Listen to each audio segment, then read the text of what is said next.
प्रारंभ के सभी दर्शकों को मेरा नमस्कार। मेरा नाम है संदीप आर के सिंह और आज का जो मेरा विषय है, कल की एक घोषणा हुई है जातीय जनगणना। ठीक, एक इंस्टेंट रिएक्शन आता है कि ये राहुल गांधी की डिमांड थी और मोदी सरकार क्यों इसको करवा रही है, पर एक बहुत बड़ा फ़र्क पड़ जाता है, वह है नीयत का। और एक इसमें बात और कहना चाहूँगा, अभी जैसे लास्ट वीक जब पहलगाम के बाद 48 घंटे का नोटिस दिया गया कि पाकिस्तानी पासपोर्ट्स पर जो भी लोग भारत में हैं या वीज़ा पर हैं वो बाहर निकल जाएं, तो ऐसा आश्चर्यचकित चीज़ें हमें पता चलने शुरू हुई कि 40-40 साल से कितने लोग, हज़ारों लोग, लाखों लोग यहाँ पर पाकिस्तानी पासपोर्ट्स वाले यहाँ रह रहे हैं, या यहाँ के लोग वहाँ पे शादी कर चुके हैं लेकिन इंडियन पासपोर्ट रखे हुए हैं, बच्चे पाल रहे हैं, आना जाना लगातार बना हुआ है।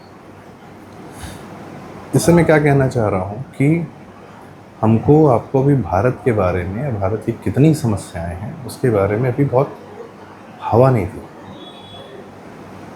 अभी कितने हमारे वोटर फर्जी हैं, कितने बांग्लादेशी, एक अनुमान लगाया जा सकता है, पर एग्जैक्टली क्या सीन है वी डोंट नो।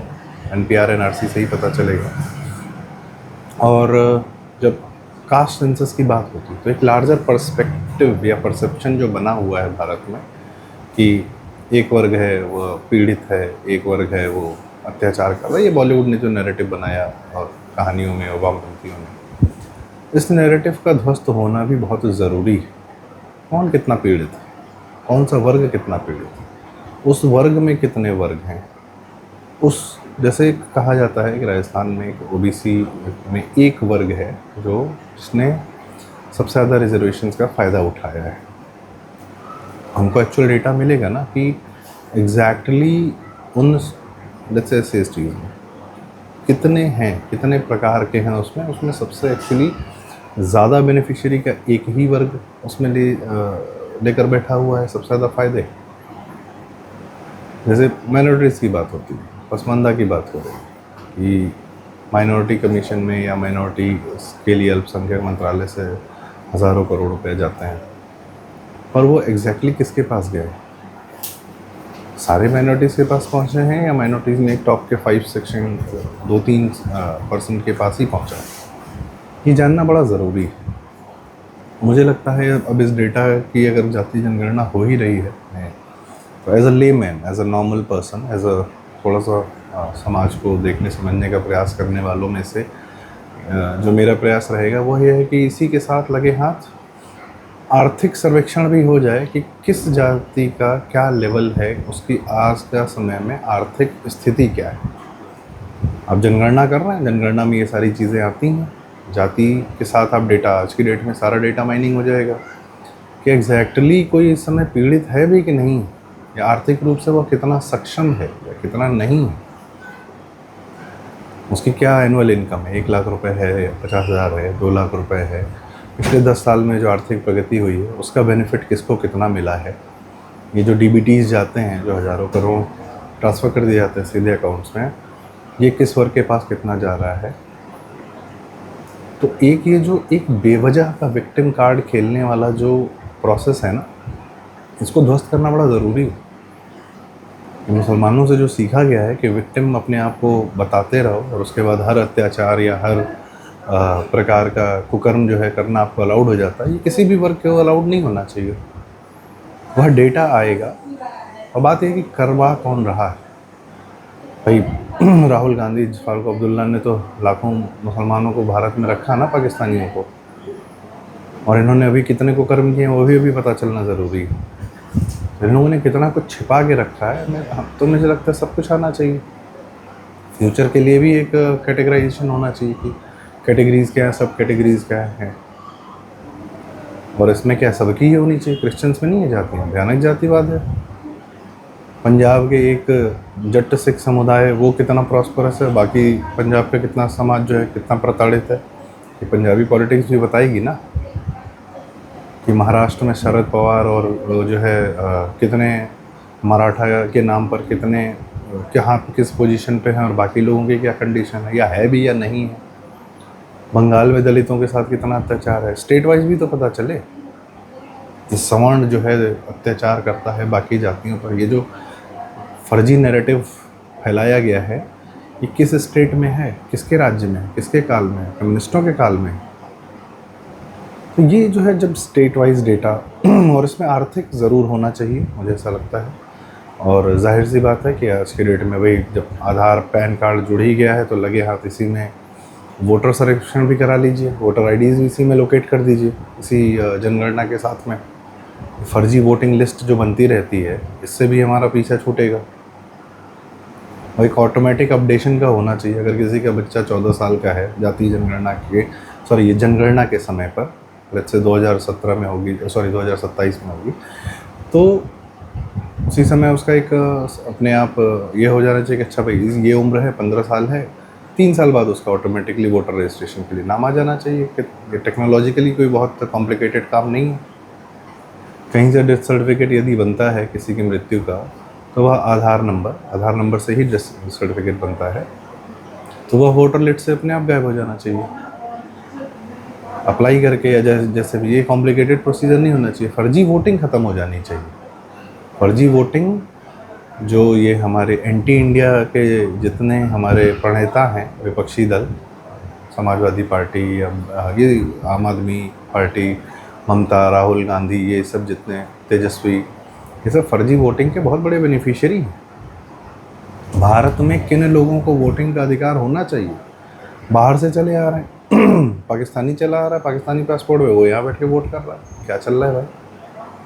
अपने यहाँ डेमोक्रेसी नहीं मिल रही है, यहाँ वोटिंग करोगे। और इसमें जब पाकिस्तानी बोलता हूँ तो दोनों पाकिस्तान शामिल हैं, पश्चिम वाला भी और पूरब का बांग्लादेशी भी। तो 5-6 करोड़ जितने इनकी एक्चुअली वो करिए, NPR NCR किसी के नाम से करिए, जनगणना करिए, और ऐसे ही जनगणना करिए, मान लीजिए जाति के नाम से करिए, और अपना NRC भी इसी में निकाल लीजिए, इसी प्रक्रिया में। एक बार प्रॉपर भारत का NRC NCR जो भी है, रजिस्टर फॉर पीपल, NPR जो है आपका पीपल्स रजिस्ट्रेशन, वो होना चाहिए। उसका क्या पासपोर्ट है, एक प्रॉपर आप डेटा बना लीजिए पूरे भारत का।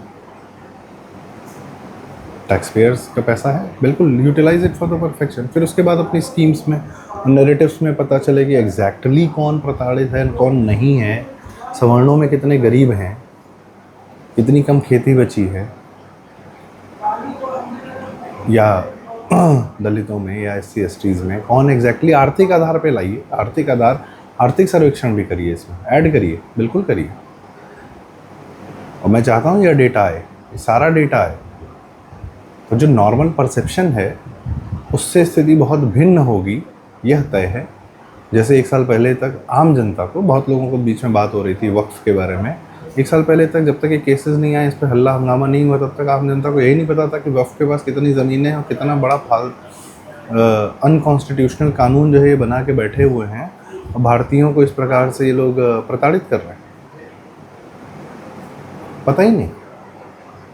तो अभी भारत के बारे में हमको आपको बहुत चीज़ें हैं जो नहीं पता हैं, और डेटा और प्रॉपर एनालिसिस के माध्यम से अभी 10 ही साल तो हुए हैं, तो भारतीय सरकार आए हुए जिसके ध्यान में, जिसके पर्पज़ में भारत है,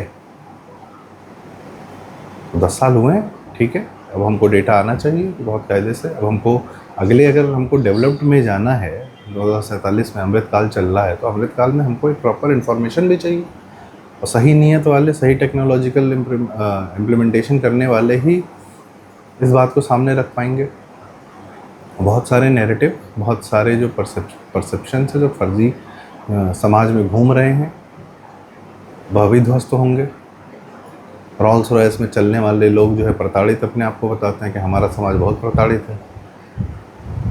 तो इसमें आपका क्राइम डेटा भी हो जाना चाहिए कि अगर अत्याचार हो रहा है या किसी पे FIR हो रही है, तो वो क्या उसी के वर्ग के लोग कर रहे हैं ज़्यादा, या बाकी लोग कर रहे हैं, वर्ग संघर्ष चल रहा है, या नॉर्मल क्राइम जो है आपस में जो लोगों का होता है आम जीवन में, वह हो रहा है। हर चीज़ तो वर्ग की नहीं हो सकती ना। तो ये एक बड़ा ज़रूरी है, और हमको यह भी जानना है कि इसमें क्रीमी लेयर कौन सी, कितने लोग बेनिफिट उठा चुके हैं, उनके आने वाले परिवारों को क्या इसका बेनिफिट मिलना चाहिए, नहीं मिलना चाहिए। तो जब डेटा आएगा तब तय किया जाएगा। Late the data be here, हम परसेप्शन पे क्यों बात करें। तो इसी के साथ मुझे लगता है कि अगर यह जनगणना हो रही है तो इसके सारे पैरामीटर्स और ज़्यादा क्लियर होने चाहिए। अब जातीय के नाम पे करा लो, कोई दिक्कत नहीं है भाई। जनगणना होती तो मुसलमान सड़क पे आ जाता कि भाई हमारा NRC करना है, वो ये करो। उनको बहाना चाहिए था। सरकार हमारे घर में घुस रही है, पता कर रही है कि हमारे कितने बच्चे हैं, ऐसे थोड़ी होता। ये सब करते हैं ये लोग ज़मीन पर।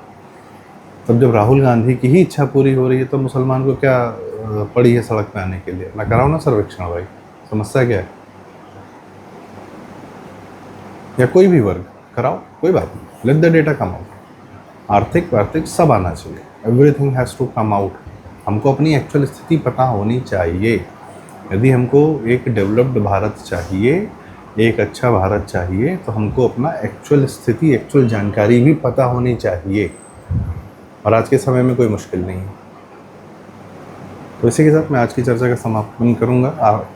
भारत सरकार के इस निर्णय पर आपकी क्या राय है, अपने हमारे कमेंट्स में आप ज़रूर बताएं। और वीडियो लाइक करें, शेयर करें। आपके माध्यम से बातें दूर दूर तक जाती हैं और मुझे भी जानना है कि आखिर आप लोग की क्या राय है इस विचार पर जो जनगणना होने वाली है। तो चैनल ज़रूर सब्सक्राइब करें। प्रारंभ, बहुत बहुत धन्यवाद, नमस्कार।